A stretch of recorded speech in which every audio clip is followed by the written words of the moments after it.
Hello, আসসালামু আলাইকুম সবাইকে। ফ্যামিলি কিচেনে সবাইকে স্বাগতম।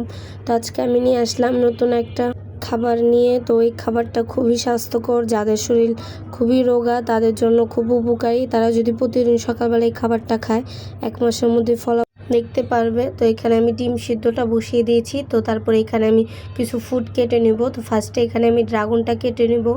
তো ড্রাগনটা আমি 2 সাইডে কেটে তারপরে এটা আমি ছিলে নেব ভালো মতন করে।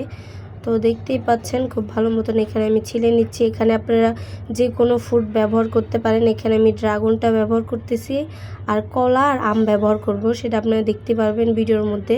তো এটা আমি খুব ভালো মতন কেটে নিচ্ছি। তারপরে এখানে আমি 2টা কলা নিয়ে নিয়েছি ছোট ছোট। আপনারা চাইলে এখানে বড় একটা কলাও ব্যবহার করতে পারেন। কলাটা প্রতিদিন সকালবেলা লাগবেই, এই ফলটা রাখাই লাগবো। তো এই তো আমি কলাটা খুব ভালো মতন ছিলে নিয়েছি, আর কিছুদিন আগে ছিল বলে তার জন্য একটু হালকা হালকা দাগ হয়ে গিয়েছিল। তো কলাটাও আমি এখানে ভালো মতন কেটে নেব, 2টা কলা। তো এই তো কলাটা কাটা শেষ। তো এখানে আমি দুধটা গরম দেব। তো এখানে আমি 200 মিলি দুধ নেব। এই দুধটা আমি খুব ঘন করে জাল করে তারপরে এখানে আমি নিয়ে নেব। তো এইটা আমি ভালো মতন ঢেলে নিলাম। তো এখন আমি চুলার মধ্যে বসিয়ে দেব মিডিয়াম হাইটে, যাতে আস্তে আস্তে দুধটা একবারে ঘন হয়ে যায়।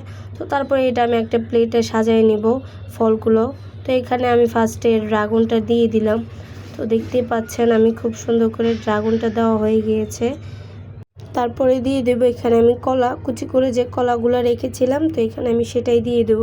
তো প্রতিদিন সকালবেলায় এই আরও কয়েকটা ফুড না দিতে পারলো, কলাটা আর খেজুর, তারপরে একটা হাফ বয়েল সিদ্ধ ডিম আর 1 গ্লাস দুধ দিলে হয়। তো তারপরে এখানে আমি পাকা আম দিয়ে দেব।